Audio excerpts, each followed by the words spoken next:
My father had everything a plantation master was supposed to want: a grand house, fertile land, a proper wife, and a daughter born with his name. But the son he had prayed for came into the world in another woman's arms. That was the first truth that poisoned Magnolia Grove.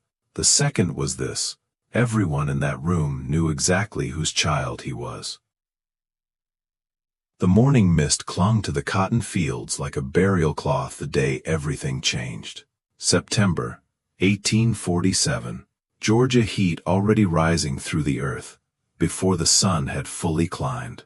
From the front steps of Magnolia Grove, the land looked endless, white blooms stretching toward the tree line, rows of profit built on the backs of people who would never own even the shoes on their feet. My name is Edmund Whitmore. At 42, I had spent half my life believing a man could control everything that mattered: his land, his household, his wife, his name, his legacy. And yet that morning, standing in my own parlor with the window open to the fields and the smell of cotton in the air, I could not control the one thing staring back at me from the arms of an enslaved woman: my son. Behind me, the room held its silence like a wound. My wife, Margaret, sat straight-backed on the velvet sofa in her blue morning gown, our daughter Elizabeth asleep against her breast, wrapped in lace and white cotton fit for a child born legitimate. A few feet away stood Lily, 19 years old, quiet, watchful, holding a boy only 3 months old. His skin was lighter than hers, his brow too familiar, his mouth shaped too much like mine. Even before the first whisper passed through town, any person with eyes could see the truth. 2 babies born in the same season, one to the mistress of Magnolia Grove, one to her servant, one welcomed with blessings, the other tolerated with silence. Margaret never looked directly at Lily anymore. Not after the births, not after the midwife stepped out into the hallway that night and could not hide the expression on her face. Not after she realized the son her husband had wanted so badly had come into the world, wearing another woman's blood. The only sounds in the room were the low coos of the infants and the distant bell calling the field hands to labor. A house full of wealth, a morning full of sunlight, and 3 adults trapped inside a secret none of them could afford to name. "The children are restless," Margaret said at last. Her voice was measured, trained, the voice of a woman raised to survive humiliation without ever letting it wrinkle her posture. "Perhaps they feel the weather changing."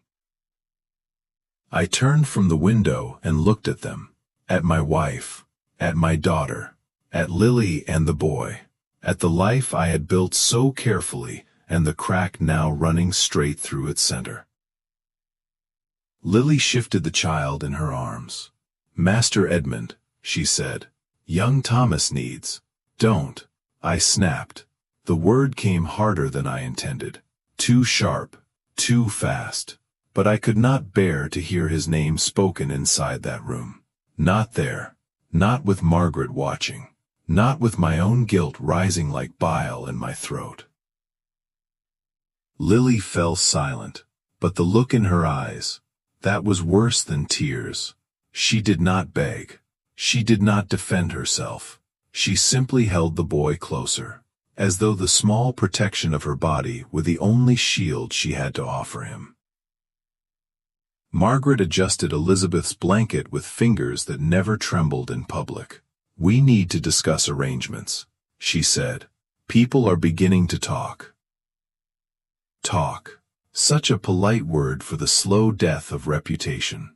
In our world, a rumor could travel faster than flood water, and a man standing could be ruined by whispers before any accusation was ever spoken aloud. I crossed to the mahogany table and poured whiskey into a crystal glass, though the sun had barely cleared the trees. The decanter clinked softly against the rim, a small sound, but in that room, It felt louder than thunder. "The boy will be raised in the quarters," I said. "Lily will remain in the house only until Elizabeth is weaned.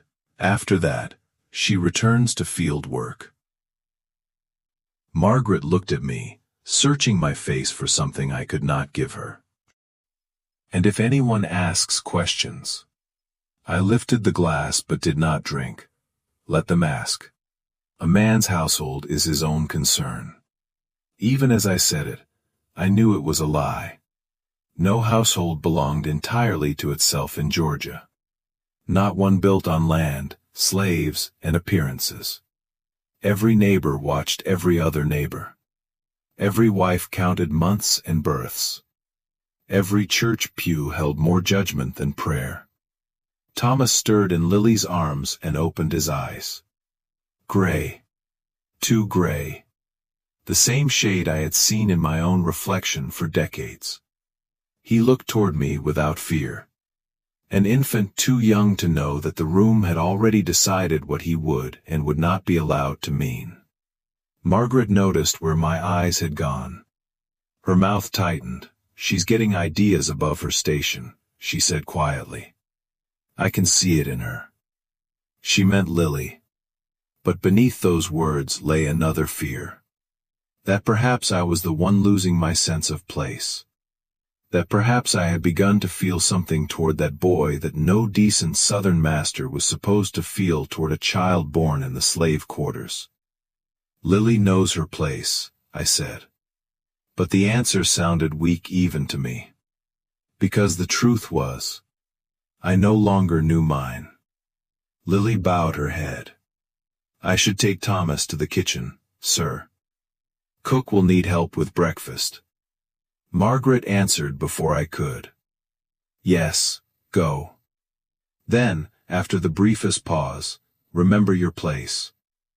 Lily turned without another word. She moved with that same quiet steadiness she always had. Never hurrying. Never dragging her feet. As if dignity were the last possession no one had managed to strip from her.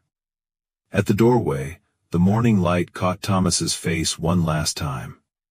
And for a single terrible moment, I imagined what life would look like if I had the courage to claim him. A son beside me in the fields. A son at my table. A son taught openly what he would now have to learn in shadow. Then the door closed. And the vision went with it. Margaret stood with Elizabeth in her arms, pale and rigid and beautiful in the way a blade can be beautiful. "You wanted a son," she said. Not accusing. Not asking. Simply stating the fact that had ruined us all. I had wanted one. Wanted an heir.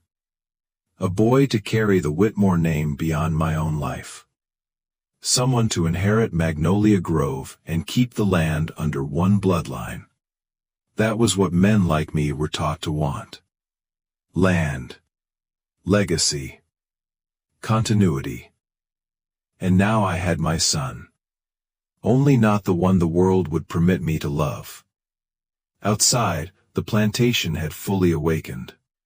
Voices drifted up from the yard. Harnesses rattled.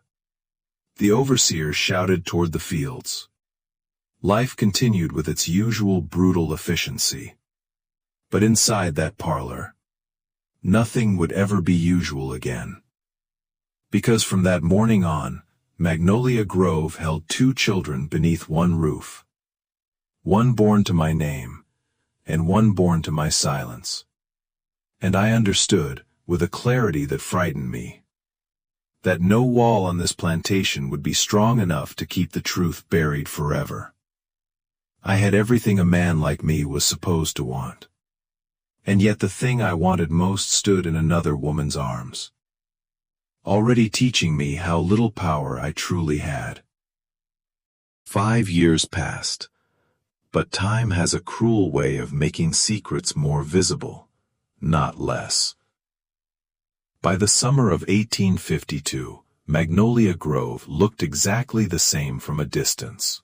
Cotton fields stretching to the tree line, white columns gleaming in the Georgia sun, workers moving in slow lines across the land that fed my fortune. But inside the house, everything had shifted. Elizabeth was 5 now, golden curls, blue eyes like her mother, quick laughter that filled the halls of Magnolia Grove like church bells on Sunday morning. She was everything a plantation daughter should be, polite, clever, and loved without condition. Thomas was 5 too, though the world insisted on pretending otherwise.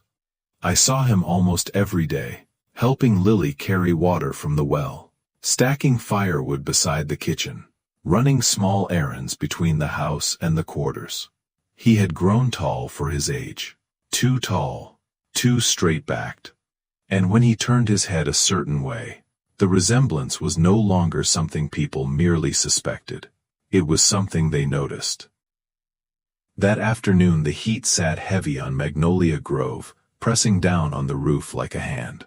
Inside the parlor, Elizabeth played on the rug with her porcelain dolls while Margaret worked quietly at her embroidery frame. For a while, there was only the soft rustle of thread through fabric. Then Elizabeth spoke. "Mama, why can't Thomas play with me?" The needle slipped. Margaret pricked her finger. A single drop of blood bloomed against the white cloth. She dabbed it away carefully before answering. "Elizabeth, darling, we've spoken about this. But he's my age." The girl looked up innocently. "And he knows the best games." Margaret kept her eyes on the embroidery. "Thomas has his own friends. But they're not very interesting." Elizabeth sighed dramatically. "He showed me how to make animals from corn husks yesterday. And he knows stories from the Bible." Margaret's head lifted slowly. "Stories?" "Yes." Elizabeth brightened. He was reading them in the kitchen. The room went still. Not the quiet of comfort, the quiet of danger. Margaret's voice lowered. "Reading?" "Yes, Mama." Elizabeth smiled proudly. "He reads very well." Margaret set the embroidery down with careful precision. "Who taught him that?" "I don't know," Elizabeth said. "Maybe he learned from watching my lessons with Miss Patterson." Margaret's heart began to pound. Teaching enslaved people to read was illegal in Georgia. Not simply frowned upon. Illegal. Punishable. Especially now, when the South was already paranoid about rebellion. A literate slave child was dangerous, but a literate slave child who looked like the master of the plantation. That was catastrophe. That evening at dinner, Margaret brought the matter to me. The table was set with our finest china. Candles flickered in their crystal holders. Elizabeth hummed softly while she ate her bread, completely unaware that her small revelation had just set the house on fire. "Edmund," Margaret said calmly, "we have a problem." I looked up. "What kind of problem?" "The boy." I didn't need to ask which one. "The boy can read." My fork froze halfway to my mouth. Across the table Elizabeth continued chewing happily. "Yes," Margaret continued. "She says he reads from the Bible in the kitchen." "That's impossible," I said. "None of the servants can read." "Well, apparently someone does." I put the fork down slowly, because deep down, I already knew. I had seen the curiosity in Thomas's eyes. The way he stared at books when he thought no one was watching. The way he listened when Elizabeth practiced her letters. He was my son. Of course he was hungry for knowledge. "I'll speak with Lily," I said. Margaret leaned forward. "You'll do more than speak." Her voice had an edge now. "This cannot continue." Outside, lightning flickered in the distance. A summer storm building over the fields. "Mrs. Pemberton asked me something last week," Margaret said quietly. "She asked whether I had noticed how much the boy resembles you." The air left my lungs. Margaret held my gaze. I managed to laugh it off. "But Edmund," People are watching. Later that night, I walked to the quarters. The moon hung low over Magnolia Grove, casting silver light across the cabins. Crickets sang in the grass. Families murmured quietly on their porches. The ordinary sounds of lives lived in captivity. I found Lily sitting outside her cabin, with a lantern beside her. Thomas sat next to her, a small slate balanced on his knees. He didn't see me at first. His tongue peeked from the corner of his mouth as he carefully traced letters with a piece of chalk. The same habit I had when I was a boy. Lily, my voice cut through the night. Both of them jumped. She tried to hide the slate. Too late. Inside, I said. The cabin was simple. One bed, one table. A few carefully kept belongings. But it was clean. Lily always kept things clean. Thomas stood beside his mother, watching me with wide, curious eyes. "Where did you get the slate?" I asked. Lily lifted her chin slightly. "I found it, master. I thought it might help him learn." "You thought wrong." My voice sounded colder than I felt, because the truth inside me was not anger. It was pride. "Thomas," I said, "come here." He hesitated only a moment before walking toward me. Fearless, trusting. "Show me what you wrote." His face lit up instantly. He grabbed the slate and wrote carefully. T-H-O-M. "My name," he said proudly. I stared at those shaky letters, and something twisted inside my chest, because the boy standing in front of me was exactly the son I had once prayed for. Bright, curious, hungry for knowledge, just not the one the world would allow me to keep. 10 years. That is how long a secret can live before it begins to grow teeth. By the autumn of 1857, Magnolia Grove still looked prosperous from the outside. The cotton harvest was strong. The house still hosted Sunday dinners. Margaret still sat in church, wearing the same calm smile that had protected our reputation for a decade. But inside the house, the truth had begun to show itself in ways no one could ignore.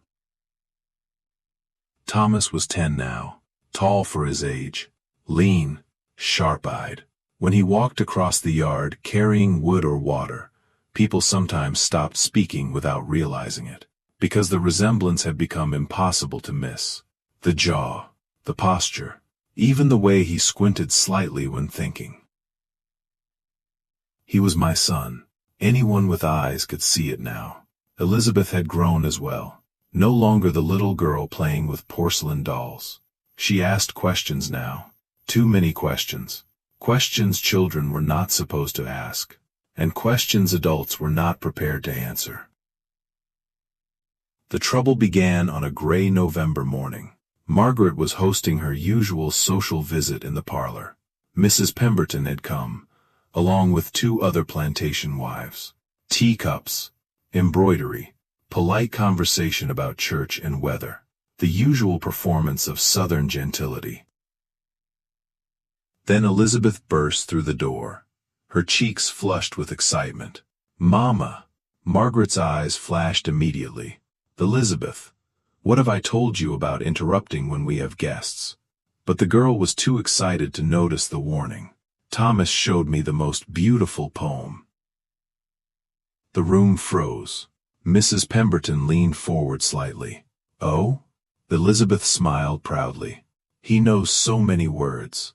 He reads better than some of the boys at church." Margaret's teacup trembled in its saucer. "Elizabeth," she said, "go to your room." "But Mama." "Now." The girl hesitated, then obeyed. But the damage had already been done. Mrs. Pemberton watched the doorway where Elizabeth had disappeared, then slowly turned her gaze back to Margaret. "How interesting," she said. "A reading slave child." Margaret forced a smile. I'm sure children exaggerate. Perhaps. Mrs. Pemberton lifted her cup. But the authorities take a very dim view of such things. Everyone understood what she meant. Teaching enslaved people to read was not simply improper. It was dangerous, illegal, subversive. After the guests left, Margaret came straight to my study. She did not bother knocking. Edmund, she said, we have run out of time. I closed the ledger in front of me. What happened? Mrs. Pemberton knows. The name alone made my stomach tighten. She heard Elizabeth talking about Thomas reading. Margaret began pacing. She suspects everything. I walked to the window. Out in the yard I could see Thomas helping load cotton onto a wagon. Even from a distance his movements were deliberate, focused, careful, like a boy who knew he was always being watched. What do you want me to do? I asked quietly. Margaret stopped pacing. Her voice dropped to a whisper. You have to sell him. The words struck like a whip. Sell him. Sell my own son. I turned slowly. You think that will save him? It might. Margaret's voice cracked for the first time in years. Edmund, people are talking. Elizabeth is starting to notice. She asked me yesterday why Thomas can't sit at our table.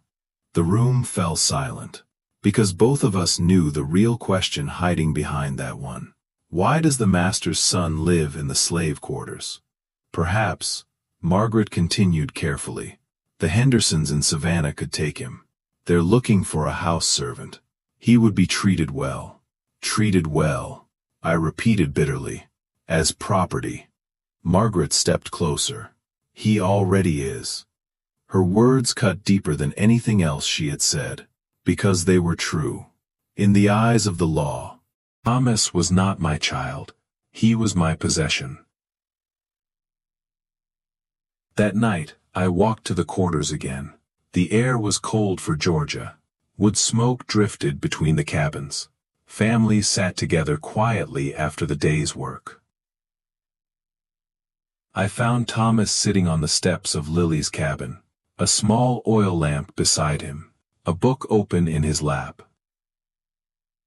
He looked up and smiled immediately. Master Edmund.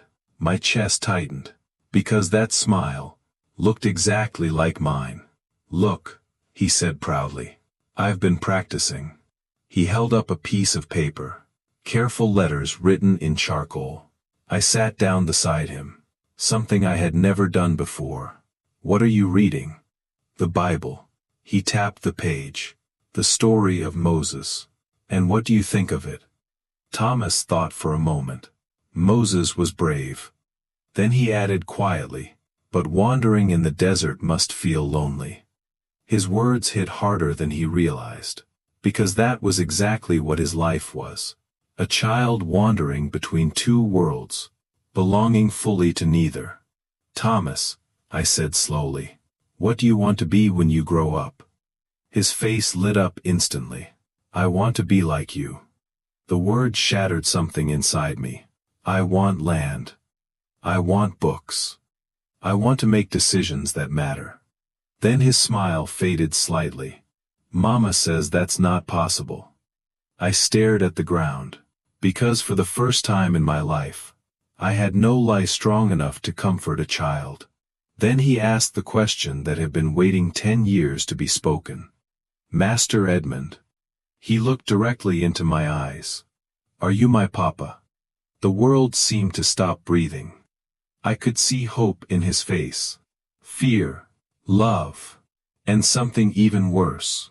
Trust. Why do you ask that? I managed. Thomas shrugged slightly. Because Miss Elizabeth says I look like you. And because, he hesitated. Then whispered the truth no one else dared speak. Because I want you to be. I reached out before I could stop myself. My hand rested against his cheek. Warm. Real. Mine. Thomas, I said quietly. There are truths in this world that are too dangerous to say aloud. He studied my face carefully. Then slowly nodded. Okay, he said. "I'll keep the truth in my heart." He smiled again, a bright fearless smile that cut deeper than any accusation. "Where it's safe, Papa." Spring, 1858. The rains came early that year. Heavy southern storms that turned the red Georgia roads into rivers of mud and made the fields smell of wet cotton and dark soil. But inside Magnolia Grove, the storm had already arrived. The letter came just after sunrise. A writer from the county office. Sealed. Official. The kind of letter that never carried good news. I broke the wax with my thumb and read it once. Then again. And the second time the words felt heavier. Like chains. A complaint had been filed. The sheriff would be arriving the next day. He wanted to investigate reports of an educated Negro child on my plantation. Someone had spoken, and I did not need to guess who. Mrs. Pemberton had been waiting for this moment. "Margaret," I called. My voice must have sounded different, because she appeared almost immediately, her face already pale before she even saw the letter.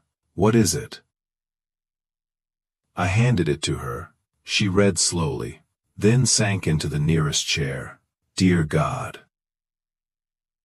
The sheriff is coming tomorrow." Yes. Silence filled the room. Outside the rain fell harder, beating against the windows like impatient fists. "What will we do?" Margaret whispered. Before I could answer, laughter drifted up from the yard. We both turned toward the window. Elizabeth and Thomas were sitting together beneath the porch roof, sharing a book. Their heads bent close together as Elizabeth pointed to a line of words, and Thomas read them out loud. For a moment I allowed myself to watch them, my two children, one born to my name, one born to my silence. "We have to send him away," Margaret said. Her voice was steady now, cold with decision. "Tonight." The words felt like a knife sliding between my ribs. "Where?" "The Hendersons in Savannah. They're still willing to take him." "Take him," I repeated quietly. "You mean buy him?" Margaret's patience snapped. "And what exactly is he here, Edmund?" Her eyes burned with frustration. "With every year he stays here he becomes more dangerous. People are watching. The sheriff will be watching tomorrow. He'll see a slave boy who reads. And a slave boy who looks exactly like you."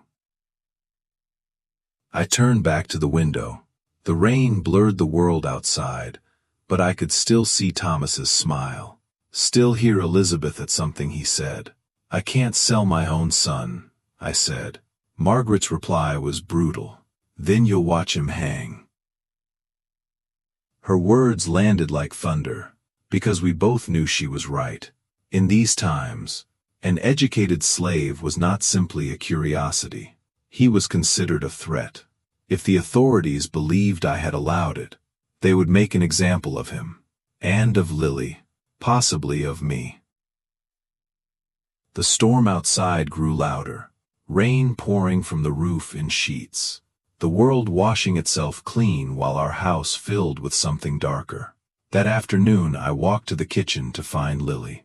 Thomas was beside her at the table, carefully measuring cornmeal for bread. His small hands moved with concentration, determined to do the task correctly. When he saw me his face lit up. "Master Edmund, Mama's teaching me how to make cornbread. You'll like it." My throat tightened. "Perhaps later." "Thomas," I said gently, "why don't you go check the horses for me? Thunder might need brushing." His eyes brightened instantly. "Yes, sir." He ran out into the rain without hesitation, leaving Lily and me alone. She didn't look up from the table. "You have news." "Yes. The sheriff is coming tomorrow." Her hands stopped moving. For several seconds neither of us spoke, only the rain against the windows. "What will you do?" she asked quietly. I forced the words out. There's a family in Savannah. They'll take him. You mean sell him. I mean save him. For the first time in years, Lily looked directly into my eyes. Her voice didn't rise. Inside it was sharper than any scream. You're sending my son away. If he stays, he could die. She nodded slowly. A mother absorbing a truth she had always known might come. I hoped, she said softly. I hope we would have more time. So did I. The rain softened, becoming a steady whisper across the roof. Will I see him again? She asked. I couldn't answer, because the truth was no. And you? She asked. Will you ever see him again? I don't know. Another silence fell between us. Longer this time. Heavier. When? She asked. Tonight. Her eyes closed briefly. A single tear escaped before she wiped it away. You want me to lie to him. I want you to protect him. That night the rain finally stopped. The sky cleared enough for moonlight to cut through the clouds. From my bedroom window, I watched the wagon arrive. Covered. Quiet. Waiting near the quarters. Lily stepped out of her cabin with Thomas beside her. He looked confused, still half asleep. Then he understood. Even from that distance, I could hear his cries. The panic. The pleading. He broke free from Lily's hands. And ran. Not toward the road. Toward the big house. Toward me. By the time I reached the front door, he was already there. Bursting inside. Clothes soaked with mud. Tears streaking his face. Papa. The word echoed through the hall. Too loud. Too honest. He threw himself into my arms. Please don't send me away. I'll be good. I promise. I won't read anymore. His small body shook with fear. I'll do anything you want. Behind me, I heard Margaret. The truth spoken aloud for the first time. I held him tighter than I ever had. Because in that moment, I knew I was about to break his heart. Thomas, I whispered. You did nothing wrong. You're the best boy I know. Then why are you sending me away? I knelt so we were face to face. Because sometimes loving someone means letting them go. The wagon waited in the dark like a quiet verdict. Mud clung to the wheels. The horses shifted impatiently, and somewhere beyond the fields a night bird cried into the wet Georgia air. Everything felt too still, too final. Thomas clung to my coat as though letting go would make the world collapse. Papa, please. His voice was smaller now. Not the desperate cry from the doorway. Just a frightened boy asking for mercy. I'll stop reading. I promise. I won't ask questions anymore. Each word struck me harder than the last, because the very things he offered to give up, his curiosity, his intelligence, his courage to question the world, those were the things I loved most about him. And they were also the things that made him dangerous. Thomas, I said quietly, you have done nothing wrong. He wiped his face with the sleeve of his shirt. Then why do I have to go? The question hung between us. Simple, honest, impossible. Because the world we lived in could not tolerate a boy like him. A slave who could read. A slave who looked like the master. A child who belonged to two worlds at once. I knelt down so we were face to face. His eyes were red from crying, but the stubborn courage inside them had not faded. You remember the story of Moses? I asked. He nodded slowly. The one who led his people out of Egypt. Yes, I swallowed. Sometimes the journey away from home is the only way to survive. Thomas didn't answer immediately. He looked past me toward the open door, toward the dark yard, toward the wagon waiting in the rain-soaked road. Then he asked the question that nearly broke me. "Will you come find me later?" I could not lie to him. "Not tonight." "I don't know," I said. His shoulders sagged slightly, but he did not cry again. Behind him Lily stood silently, her face pale in the lantern light, a mother watching the world take her child away. "Thomas," she said gently, "it's time." He turned slowly, walked toward her, then stopped. "Wait." He ran back and wrapped his arms around me one last time, his small hands gripping the back of my coat. "I'll remember you," he whispered. I closed my eyes. "Remember something else too. You are the smartest boy I know. You are brave. And one day, you will be more than this place ever allowed you to be." He pulled away, trying to be strong, trying to be the man the world would never allow him to become. Then Lily took his hand, and together they walked toward the wagon. The driver helped them climb inside. The door closed, and the horses started forward. I stood in the doorway of Magnolia Grove and watched the wagon disappear down the muddy road, the lantern swinging from its side growing smaller and smaller, until finally it vanished beyond the trees. Behind me Margaret stood quietly in the hallway, her face streaked with tears she did not bother hiding. "It's done," she said softly. "Yes, it's done." But nothing inside me felt finished. Because the truth was, I had not sent away a problem. I had sent away my son. Years passed, then more years. War came to the South like a wildfire, burning through everything we once believed would last forever. Slavery collapsed. Plantations fell. The world we had built disappeared in smoke and gunfire. Magnolia Grove survived, but it was never the same. Elizabeth married, had children. Laughter returned to the house in small, fragile ways. But sometimes I would catch her staring toward the old quarters, as if remembering the boy who used to play there. And I wondered, every day, what had become of him. 20 years later, in the spring of 1878, I finally found out. An unfamiliar figure walked up the long road toward the house one evening. Tall, well-dressed, confident. He carried himself like a man who knew exactly who he was. When he stepped onto the veranda, the light from the setting sun touched his face, and my heart nearly stopped. The same eyes, the same jaw, the same quiet intelligence.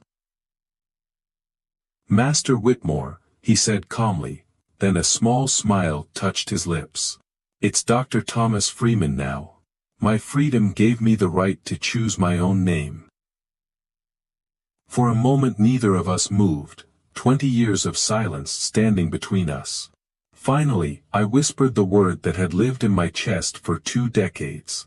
"Thomas." He nodded. "Yes, Papa." We spoke until the stars came out, about Savannah, about the war, about the university where he studied medicine, about the people he now helped every day. When he stood to leave, he reached into his coat and pulled out something small. A worn piece of slate, the same one I had seen him writing on as a boy. "I kept it," he said, "to remind me where everything started." Then he looked at me, not with anger, not with resentment, but with something deeper. Understanding. "You couldn't give me your name," he said, "but you gave me something better. You let me live long enough to become my own man." He turned and walked down the road, the same road that had carried him away as a child. I watched until the darkness swallowed him. "I'm proud of you, son," I called after him. He stopped for just a second, without turning around. "I know," he said quietly. And then he disappeared into the night. I had once wanted a son to inherit my land, my name, my fortune. Instead, I gave the world something far greater. A man who used knowledge to heal the wounded. A man who turned suffering into purpose. A man who proved that a child born in chains could grow into someone the world could never contain. And that was the only inheritance that ever truly mattered.